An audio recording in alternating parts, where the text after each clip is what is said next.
Welcome back to True Tomorrows, the show where we explore the stories that kind of blur the lines between tomorrow's reality and science fiction.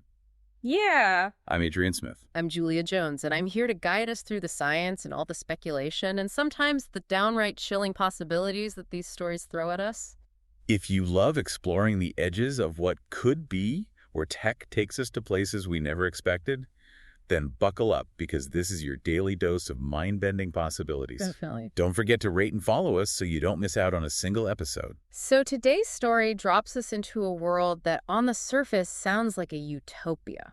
Oh, okay. No war, no crime, no hunger. Sounds pretty good to me so far. But, as you might guess, there's a dark side to this seemingly perfect picture. Okay, you got my attention. Ah. A world without conflict. Exactly. I'm listening. What's the catch? Well, in this world, peace comes at a very steep price. Okay. The complete suppression of human emotion. Whoa. A virus called NeuroGen has been engineered to eliminate conflict by essentially turning off feelings. Hold on. So everyone in this world is just walking around feeling absolutely nothing. Pretty much. The story paints this picture of people going about their everyday lives with just cold, emotionless logic. They're efficient, they're obedient, and they're completely devoid of any passion, creativity, or even the simple joys and sorrows of life. Wow, that's a pretty bleak existence, if you ask me. I have a feeling, though, this isn't a world without any resistance. There's got to be some pushback, right? You're right on the money. There's a small group of rebels who are, for some reason, immune to NeuroGen. Okay. They experience the full range of human emotions, and they're not about to let humanity become a race of emotionless drones. Okay, so who are these rebels fighting against? Yeah. Is it like a big brother type of government? The mastermind behind this emotionless world is a scientist named Dr. Alistair. He truly believes he's saving humanity from itself, ending suffering by eliminating the capacity to feel anything at all. I could see where he's coming from in a way, but I don't think I could personally handle living in a world without feelings. I'm guessing our rebels feel the same way. Absolutely. They see Dr. Alistair's quote-unquote cure as a form of mind control, a dystopian nightmare that strips humanity of its very essence. Yeah. And each of these rebels represents a different aspect of what makes us human. Okay. Lexi, a brilliant data whiz, is driven by an insatiable thirst for knowledge. Maya is the fiery voice of defiance, always ready to challenge the status quo. I like her already. Finn is fueled by pure, unadulterated anger at what's been taken from them. Yeah. And then there's our unnamed narrator, the strategist, the brains of the operation. Okay, so we have like this classic rebel alliance, each with their own reasons for fighting back. Where does this story go from here? Well, the rebels managed to infiltrate Dr. Alistair's lab. Okay. But their goal isn't what you might expect. They're not trying to steal the cure or synthesize an antidote for themselves. They have a much more audacious plan. Right. They want to weaponize NeuroGen. Weaponize it. That doesn't sound good. What exactly are they trying to do? Remember, NeuroGen was designed to suppress emotions. Right. Well, the rebels figured out a way to turn that suppression into a kind of overload. Okay. Imagine it like a synaptic firestorm. Instead of neutralizing the virus, their weaponized version unleashes a tidal wave of all the feelings that have been bottled up for decades, flooding the city with pure, raw emotion. So instead of a city of emotionless drones, you have a city of people suddenly feeling everything all at once. Exactly. I bet that throws Dr. Alistair's plans into chaos. Oh, absolutely. The story describes a scene of utter pandemonium. People are convulsing not from pain, but from the sheer shock of feeling again. Wow. Silent streets erupt into a cacophony of laughter, weeping screams of rage. It's a sensory overload on a massive scale. Oh, that sounds intense. I mean, I get that feeling things is what makes us human. Yeah. But suddenly unleashing all that pent-up emotion on a population that's never experienced it, that sounds dangerous. Exactly. And that's where the story gets really interesting. It's not just about the spectacle of it all, but about the profound ethical questions it raises. Okay. Was unleashing this chaos the right choice?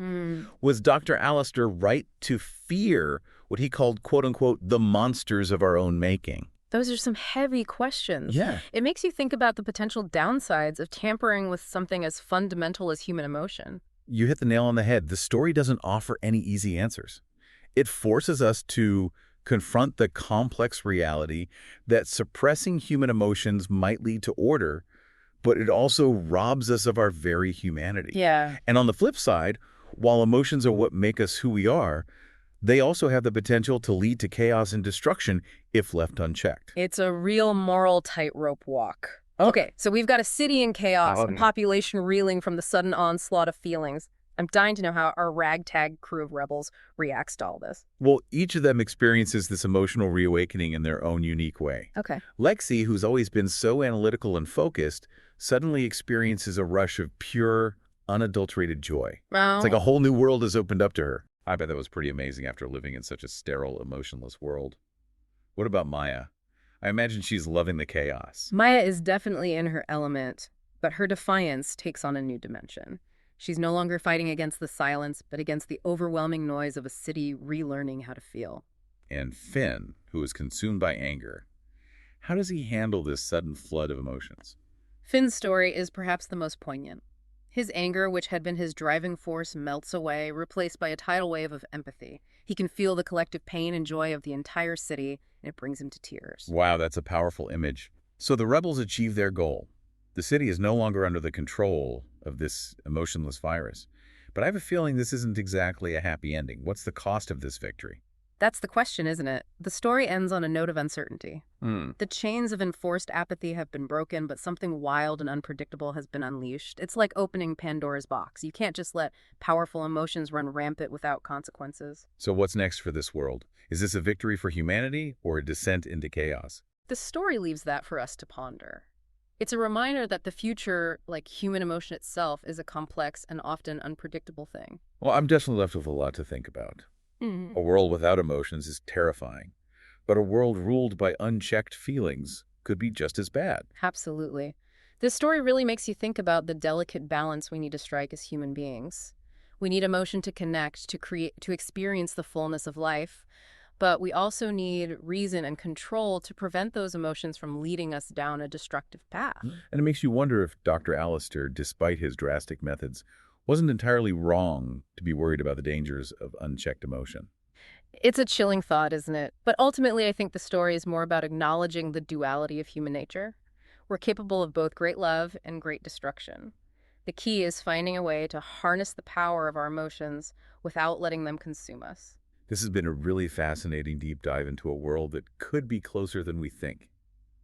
I mean, we might not have an emotion-controlling virus yet, but we do have technologies that are already shaping our feelings and behaviors in ways we might not even realize. It's true. Think about social media algorithms. They're designed to manipulate our emotions, keep us engaged, keep us scrolling. Yeah. What happens when those algorithms become even more sophisticated? What happens when the line between controlling our world and controlling ourselves becomes completely blurred? It's a pretty scary thought. Yeah.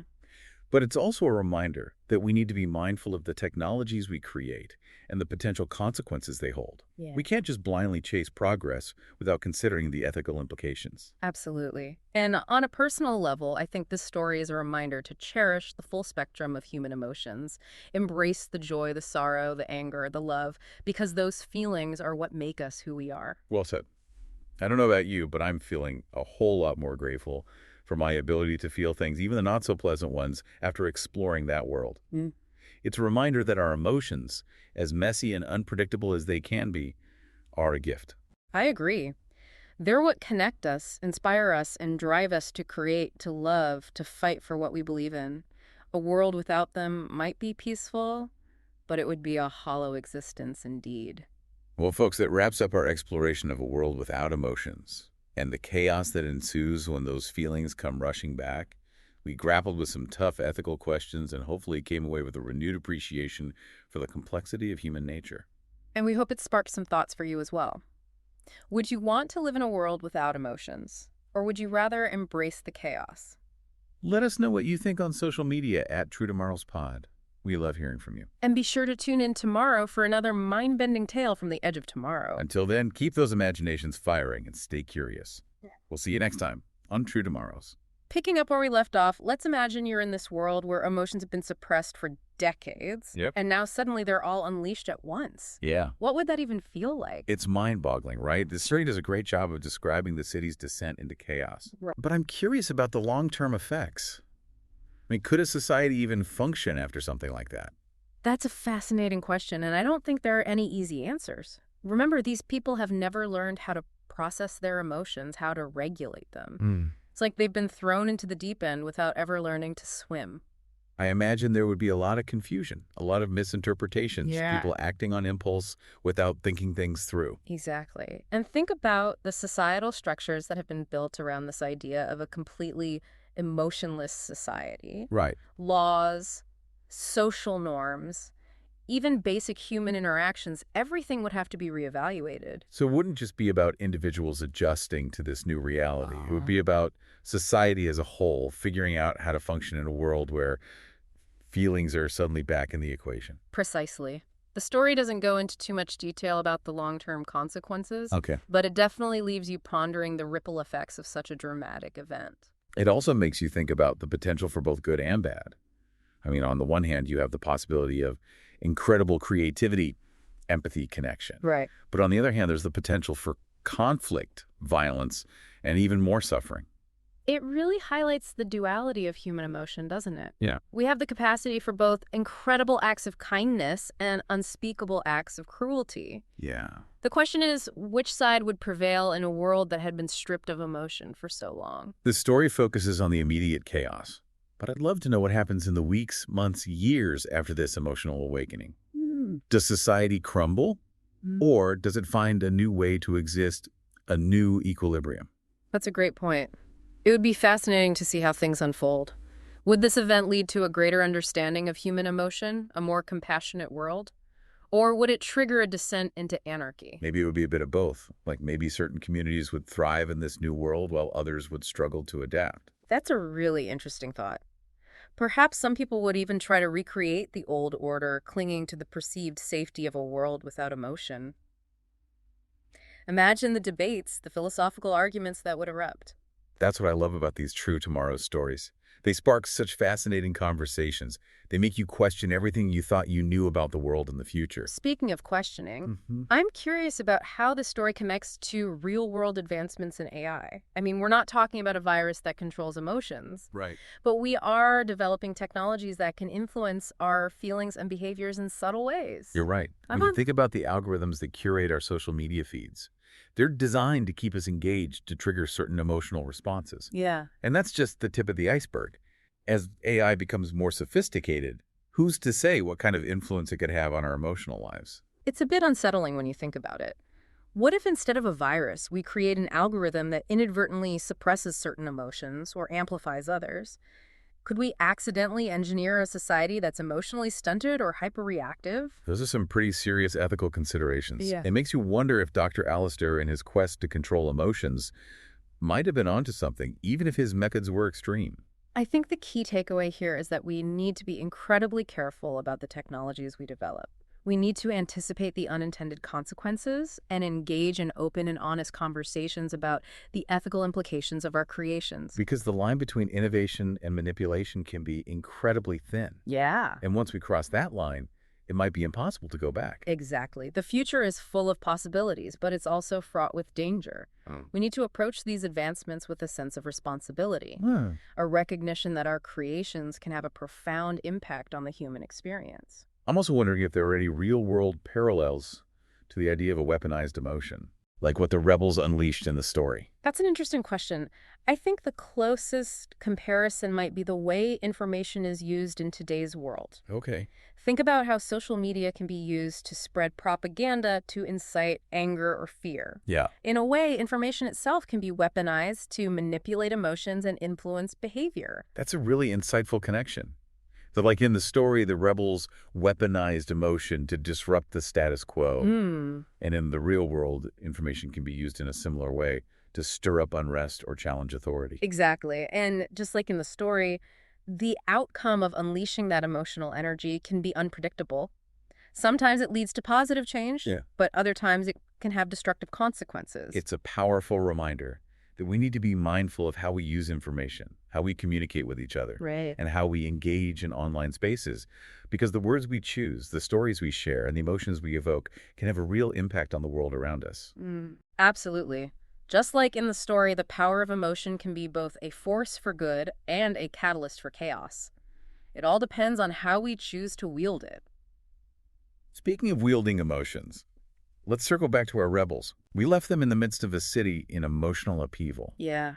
What happens to them? Do they thrive in this new world, Yeah. or are they overwhelmed by the chaos they've unleashed?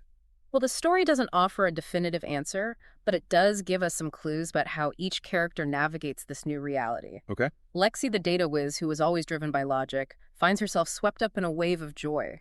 She Hmm. embraces the sensory overload, reveling in the newfound freedom to feel. I can imagine that would be a pretty euphoric experience for someone who had never felt anything before. Right. It's like a whole new world of possibilities opens up. Exactly. And for Maya, the rebel, who was always fighting against the system, the chaos becomes her new battleground. Yeah. She thrives in the unrest, using her voice to try and make sense of the emotional turmoil swirling around her.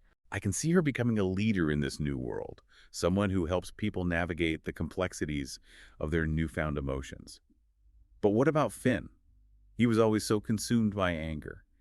How does he cope with the sudden influx of feelings? Finn's transformation is probably the most profound. His rage, which had defined him for so long, dissipates, replaced by an overwhelming sense of empathy. Hmm, He can suddenly feel the pain and joy of everyone around him, and it breaks him open in a way he never expected. that's a pretty powerful image. It makes you wonder if empathy is the key to navigating this new world. I mean, if people can learn to understand and connect with each other's emotions, maybe they can find a way to rebuild society on a more compassionate foundation. That's a beautiful thought, and it certainly aligns with the message of the story. It suggests that even in the midst of chaos, even after decades of emotional suppression, the human capacity for empathy can still emerge. It's like a reminder that even in the darkest of times, there's always hope. Exactly. And that hope lies in our ability to connect with each other, to understand and share our emotions, and to build a future where empathy triumphs over fear and division. Well, those are some pretty inspiring thoughts to leave our listeners with. But before we wrap up, I want to touch on one more point. The story ends on a note of uncertainty, Right. which I think is really fitting, Yeah. but it also leaves us with a lot of questions. Absolutely. We're left wondering what becomes of this world, how society adapts, and whether the rebels' actions ultimately lead to a better future or further chaos. And I think that's the point, right? The story isn't meant to give us all the answers. It's meant to provoke thought, to make us consider the complex interplay between technology, emotion, and the future of humanity. Precisely. And I think that's what makes these true tomorrow stories so compelling. They don't just entertain us, they challenge us to think critically about the world we're creating and the potential consequences of our choices. Well said. So as we wrap up this part of our deep dive, I'd love to hear from you, our listeners. What are your thoughts on this story? Do you think unleashing a flood of emotions would ultimately lead to a better world or a worse one? Hit us up on social media at True Tomorrow's Pod and let us know what you think. We always love hearing from you. And be sure to tune in tomorrow for another thrilling episode of True Tomorrows. Until then, keep those imaginations firing, stay curious, and remember the future is what we make it. You know, it's interesting to think about how this story ties into the broader conversation about artificial intelligence. We've been talking about a virus that controls emotions, Right. but in a way, aren't we already creating algorithms that have the potential to do something similar? That's a really thought-provoking point. We might not have a virus like NeuroGen, Yeah. but think about the ways AI is already being used to influence our emotions and behaviors. Yeah. From personalized advertising that targets our desires to social media algorithms that curate our news feeds, Right. Yeah. technology is increasingly shaping how we feel and how we interact with the world. It's like we're handing over the reins of our emotional lives to these algorithms, even if we don't realize it. Yeah. And as AI becomes more sophisticated, who knows what kind of impact it could have on our collective emotional landscape? That's a question worth pondering. What if we create algorithms that inadvertently amplify negative emotions like fear and anger, Mm. or suppress positive emotions like empathy and compassion? Yeah. Could we end up with a society that's more divided, more polarized, more emotionally volatile? Those are some pretty unsettling possibilities. Yeah. And it makes the idea of a world where emotions are suppressed, like in the story we've been discussing, Right. seem almost appealing in comparison. I understand what you mean. At least in a world without emotions, there wouldn't be the same potential for conflict and suffering. Right. But I think the story ultimately cautions against that kind of thinking. It reminds us that while emotions can be messy and unpredictable, Yeah. they're also what make us human. They're the source of our creativity, our compassion, our connection to one another. You're absolutely right. A world without emotions might be orderly, but it would also be sterile, lifeless, devoid of meaning. The challenge is to find a way to embrace our emotions, to harness their power for good, without letting them control us. And I think that's where the real conversation about AI needs to focus. It's not just about developing ever more sophisticated algorithms. Right. It's about ensuring that those algorithms are aligned with our values, that they enhance our humanity rather than diminish it. So what can we do to ensure that happens? How do we make sure that AI serves humanity rather than the other way around? Well, for starters, we need to have open and honest conversations about the ethical implications of AI. We need to involve diverse voices in the development and deployment of these technologies. Okay. And we need to be vigilant about identifying and mitigating potential risks. It sounds like a tall order, but it's also incredibly important. The future of our species might depend on it. I agree. The decisions we make today about AI will have far-reaching consequences. We need to approach these advancements with a sense of responsibility, a recognition that we're not just creating tools, we're shaping the future of human experience. Well said. So as we wrap up our exploration of this thought-provoking story, let's leave our listeners with a final question to ponder. Okay. If you could design an algorithm to enhance human emotions, what would it do? What kind of world would you create? That's a great question to leave everyone with. Let us know your thoughts on social media. We're at True Tomorrow's Pod on all the platforms, and be sure to tune in tomorrow for another mind-bending journey into the world of True Tomorrows. Until then, keep those imaginations firing, and remember the future is full of possibilities. But it's up to us to shape it wisely